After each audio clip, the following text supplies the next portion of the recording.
Hi, I'm Mark Bryant and I'm here in Clitheroe tonight for WoHo Music to talk to Dodgy.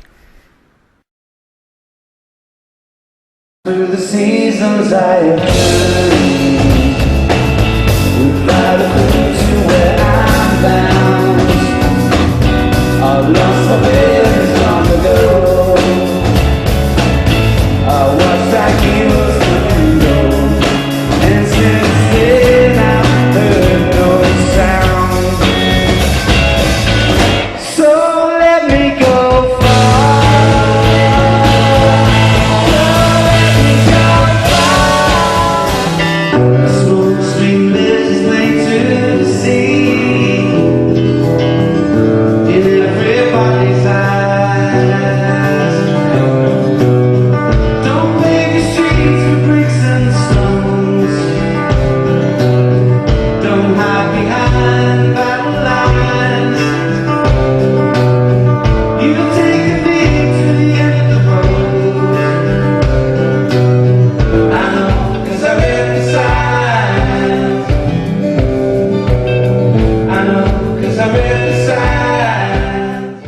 Matthew, Nigel, Andy, collectively known as Dodgy, thank you for joining us. Pleasure.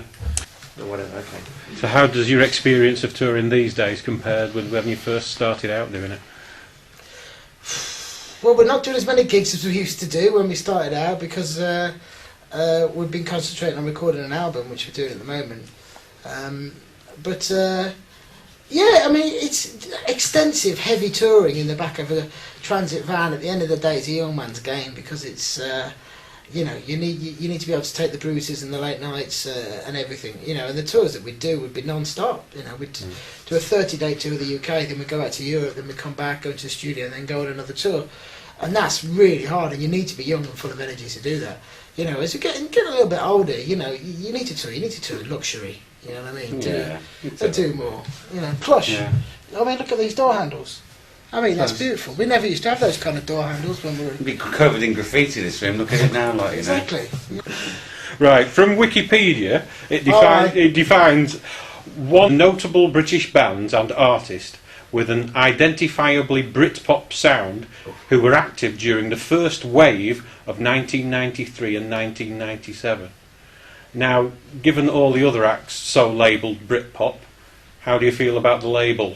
Is it a badge of honour? We didn't like it. We never really liked it. I think, you know, it's kind of like, it was a name that, they tried so many names, but that was the one that stuck for the period. But then you look back on it, it's now 2010, and you look back on, it's 15 years ago, 16 years ago, and it's like some golden age of British music, and it's called Britpop.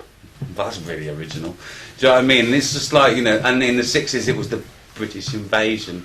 Do you know what I mean? There's some, you know, it's like, we were just, I don't know, I have no opinion on it at all. I don't think about it. We never thought we were part of any kind of scene. We only really heard about Britpop when we went abroad, and we got interviewed by German guys. So what is a Britpop? And we're like, I don't know, what is it? And then they list a load of bands like Supergrass and the Charlatans and Pulp and Oasis, and we're like, well, we don't sound like them, do we? So, you know, you normally within a movement, bands kind of sound like each other. So, it was something that was labelled, and it's a double. It's one of them kind of swords that's got two edges on it.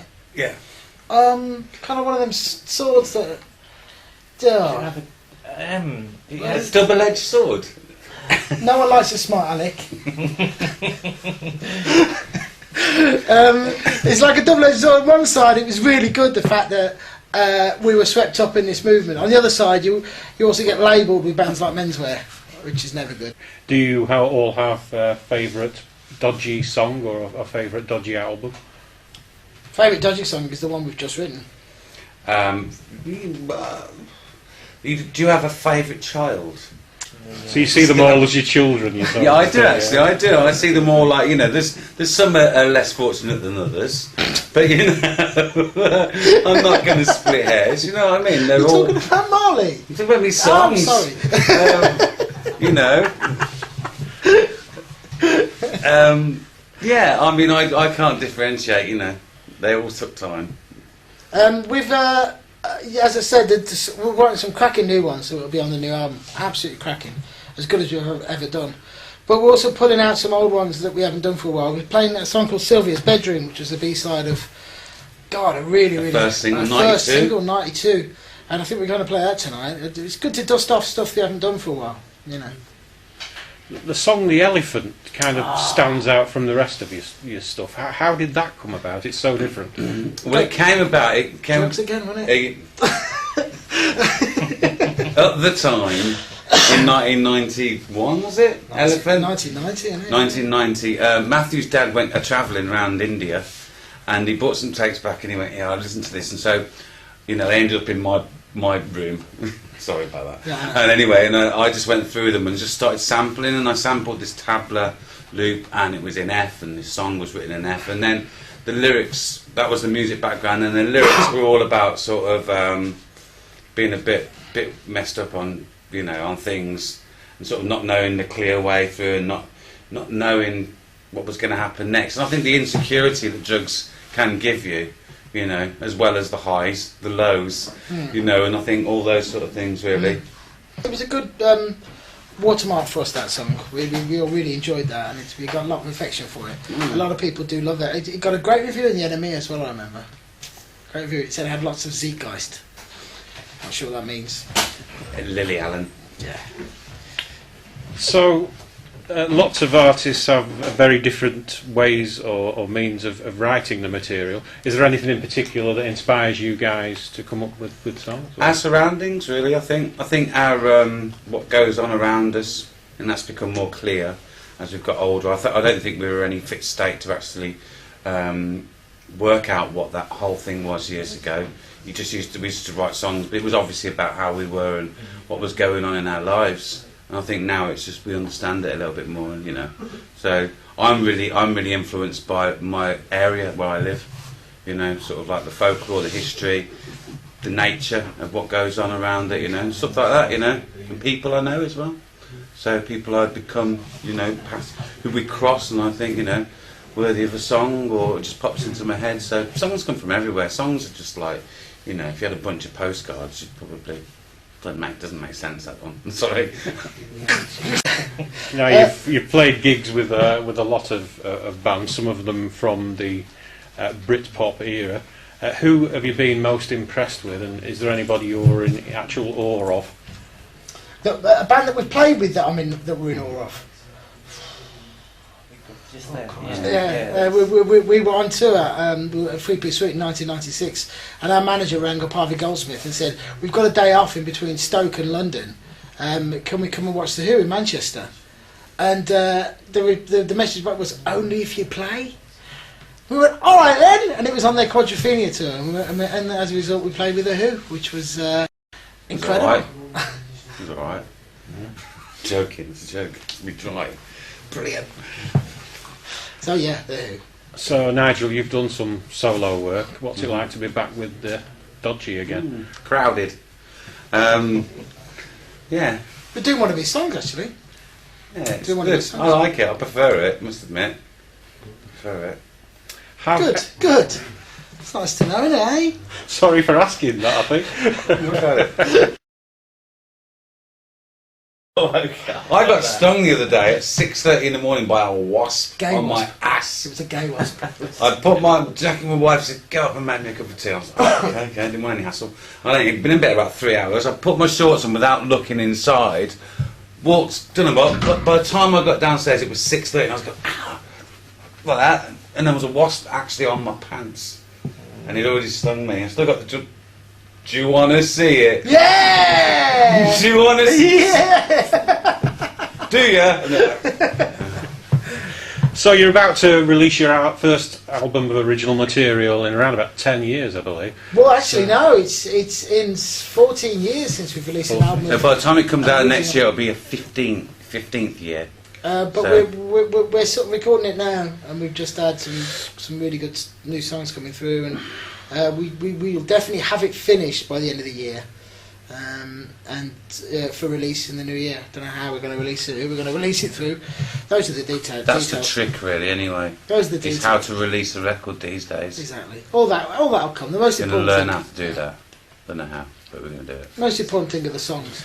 Now, as a band in the past, you haven't shied away from social issues. do you feel strongly that you should reflect certain social issues still? Again, it's just what goes on around us, really. So if something goes on around us that we feel emotionally that it's wrong or it's an injustice, then we'll say something about it. Definitely.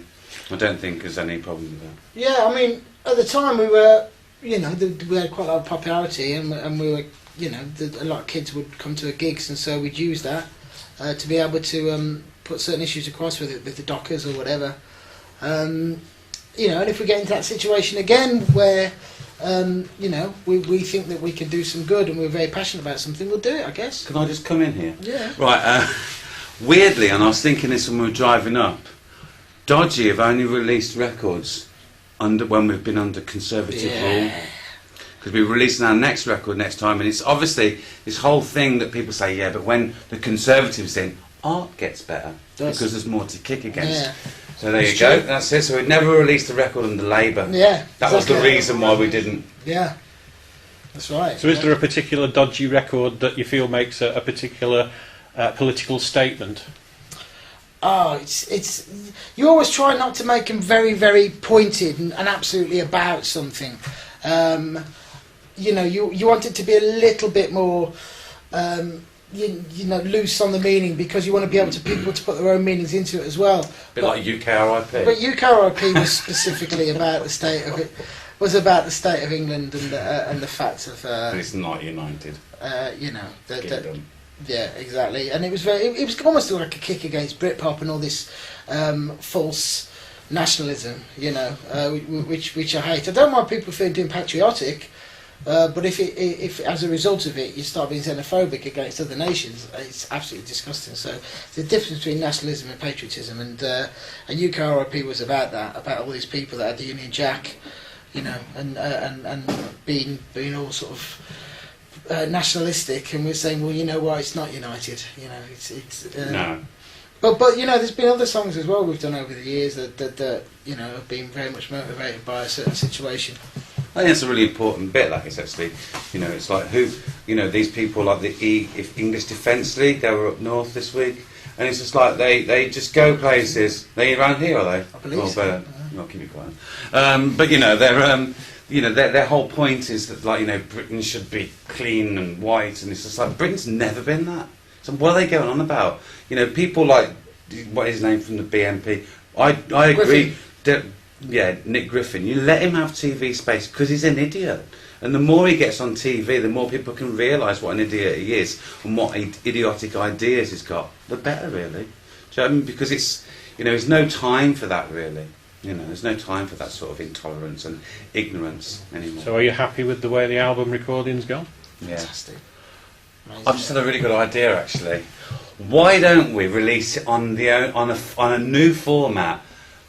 You can only buy, and we have the player as well, so you can only buy the player and the record from us. I mean, on my back. So like some sort of weird record shape thing, but you can buy it, maybe, and it'll only play on a dodgy stereo. So people have to buy the software from us, Exactly. the hardware from us, and then they buy the key. They buy a key from us. They plug it in and they go, "I've got my key. I can now listen to the dongle, the dodgy dongle." Yeah. That's it. But in the shape of a wasp.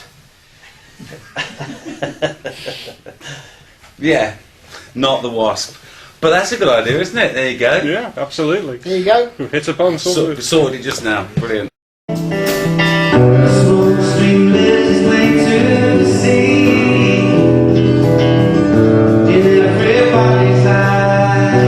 Stinks, doesn't it? Really bad. Sorry about that.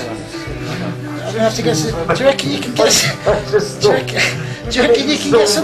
Cheese and onion crisps or what? Do you reckon you get some odour eaters for Crocs? Oh.